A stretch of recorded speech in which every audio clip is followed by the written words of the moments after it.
भंडारा जिल्ह्याच्या सन 2025-26 या वर्षीच्या जिल्हा वार्षिक योजनेच्या 237 कोटीच्या प्रारूप आराखड्याला 31 जानेवारी रोजी जिल्हा नियोजन समितीने मंजुरी दिली. वस्त्रोद्योग मंत्री तथा भंडारा जिल्ह्याचे पालकमंत्री संजय सावकारे यांच्या अध्यक्षतेखाली दिनांक 31 जानेवारी रोजी दुपारी 4 वाजता दरम्यान जिल्हा नियोजन समितीची बैठक पार पडली.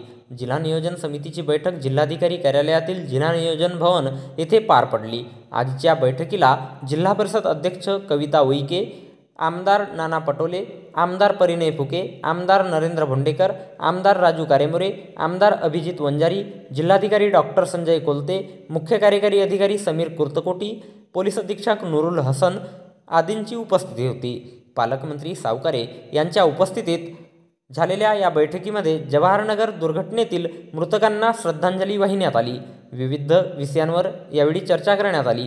यामध्ये प्रामुख्याने ओबीसी वसतिगृहाचा मुद्दा, मत्स्यबीज निर्मितीसाठी प्रशिक्षण केंद्र उभारणे, पर्यटन स्थळांचा विकास, जलजीवन मधील प्रलंबित कामे, वाळू धोरणावर नागरिकांना किफायतशीर दरात वाळू उपलब्ध करून देणे आदी विषयांवर लोकप्रतिनिधींनी चर्चेत सहभाग घेतला. यासोबतच केंद्र आणि राज्य शासनाच्या विविध योजनांबाबत आणि जिल्ह्यातील अंमलबजावणीबाबत यावेळी अधिकाऱ्यांसोबत उपस्थित आमदारांनी चर्चा केली.